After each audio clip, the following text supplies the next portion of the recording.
Hi guys, welcome back to my YouTube channel. I hope you guys are feeling good. So today we have a beautiful guest in the house.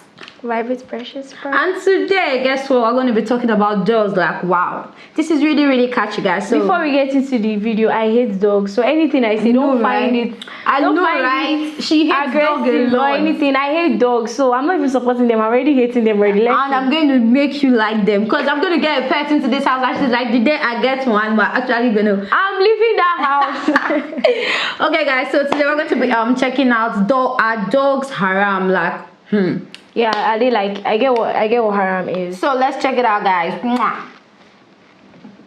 Can we keep dog as a pet or for security reasons?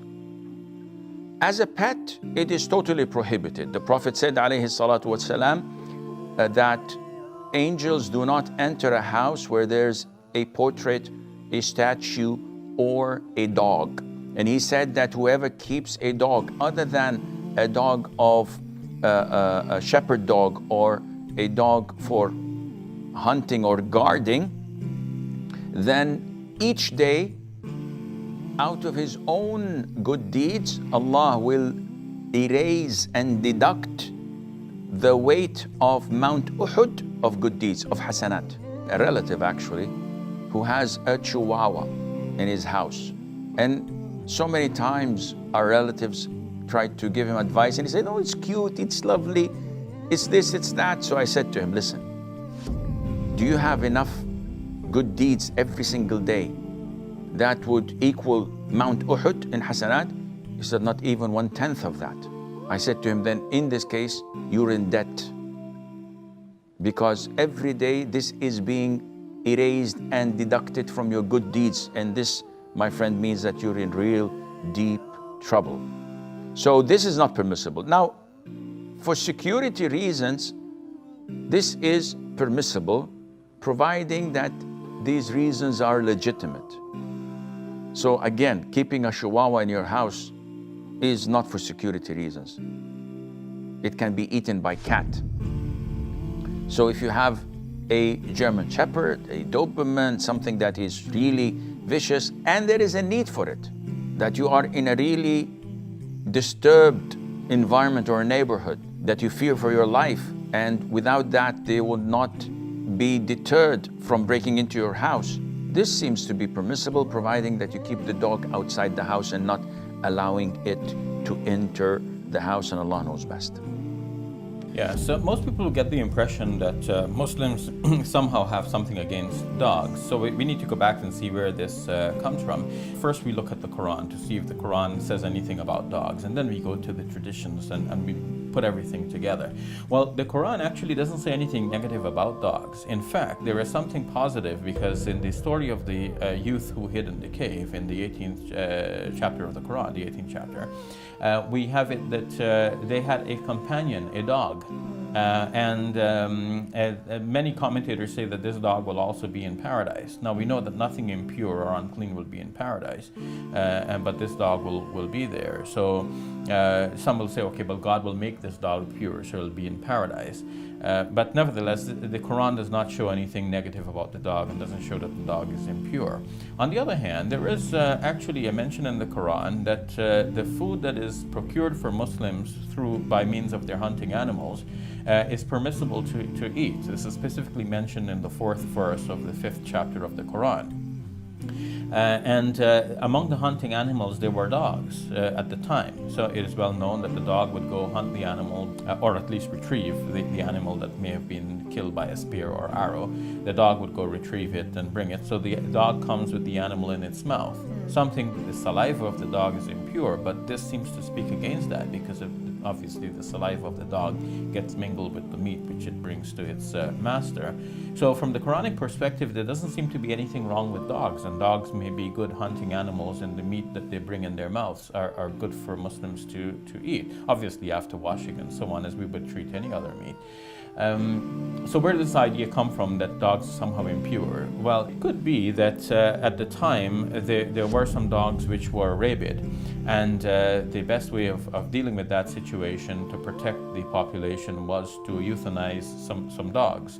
And as the people remembered the tradition, they just remembered that dogs were euthanized without remembering the reason behind it. So it's not mentioned that the dogs were rabid, but that would be a good reason why dogs were euthanized. Otherwise, there'd be no good reason. There doesn't seem to be anything fundamentally wrong with dogs per se. And that's why, obviously, exception was made for the hunting dog and the guard dog and so on. We should be very kind to all living creatures. في كل كبد رطبة أجر. There is a reward in everything that is living, everything that has a liver, subhanallah. There is a narration of the Prophet ﷺ wherein he speaks about someone who was kind to a dog and earned the forgiveness of Allah as a result. And there are certain restrictions when it comes to our relation with the dog. But at the same time, it was the case in order to prove to us that we should never be unkind to any animal, no matter what it is.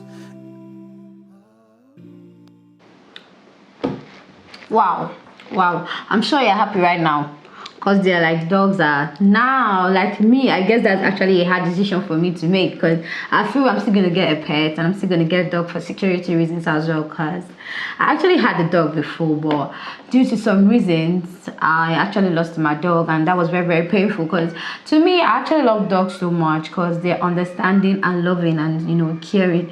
Like, why's your face that way? How would a dog be understanding? How do you like like you say something, like your reaction will let the dog know that okay, fine, this oh my god, I'm sure you have can you just stop it already? Because I actually love dogs and I'm going to make you love them, because I don't know.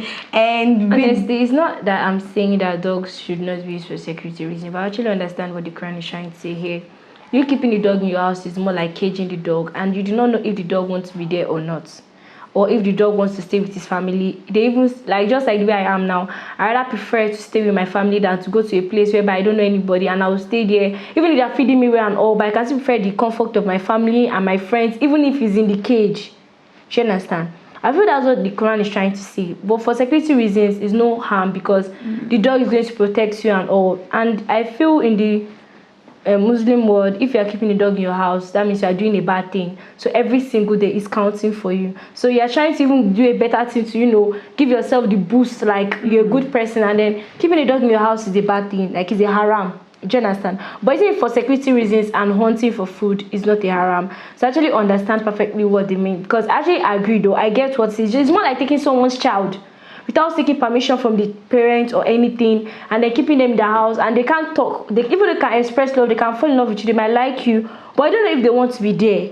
Do you understand? You don't know if they want to be there. They don't know if they might love you. They might love you and still be like, it's just like you might want to stay on holiday somewhere and be like, want to go home. Do you understand? But they can't communicate with you. So it's more like keeping someone without the person's consent. Okay, in many cases I've seen, like, you know, when you get a pet from little and you train it to become a dog, or you reach whatever size you want. Yeah. Like, if you are going out, you know, the dog will be emotional and want to come along with you, because that's different, because it's getting used to you. And you know, and aside that, it depends on how you treat your dog. From you said it, a baby dog doesn't know anything, just like we have a child doesn't know anything. You can adopt a child when the child is young. Even the child might have a bit feeling that these are not my parents, but because of the love and care you're giving them, of course you want to go out, they will miss you. Even people that are being forced to get married to each other end up giving birth to children. So what are you saying? Do you understand? Do you get where I'm coming from? Like, it will be forced to fall in love with you as long as you're not a bad person. Do you understand? You're not killing them, you're feeding them every day, you bathe them, you take them for a walk, you know, you cuddle them, you just treat them like your own. Okay, I just feel, you know, when you get a dog, like, you know, we get the dog, mother, father, children, you keep them with the kids. Because as for me, I'm actually getting the pets. And do you know if you don't stay with I know, it was the grandfather all about the dog, come on. I actually, like me, I know I'm still going to get a pet, and I'll get that for security reasons, because, and then you are going to get one, because I don't know what's up with you. This is not going to be last. This is going to be last. So guys, just let me know what you feel in the comment section. Like, are you gonna get a dog? Are you gonna get a pet? There's nothing to feel in the comment section on my side. Are you serious? I am not getting a dog, and that's fine now. You are getting one. I'm gonna get you one. So much. That'll be your next begging gift. I'm gonna give it to you. Honestly speaking, you've never seen when they burnt a dog before. I'm going to burn it down. Are you serious? I know you can't do that. I don't like dogs. Honestly speaking, like, why? Oh my God, let's just end this reaction. Thank you guys so much for subscribing. We love you so much. Okay. Don't forget to comment. Don't forget to like. Bye. Guys, subscribe. I love you so much. You know, I love you. We love you so much. We'll see you in the next one. But you know, we're still gonna settle this case. You know, There is let no me know what dog. you feel in this. There is no dog. Come on, let me know what you feel in the comment section. I'll see you There all is no later. dog. Bye. Bye. No dog.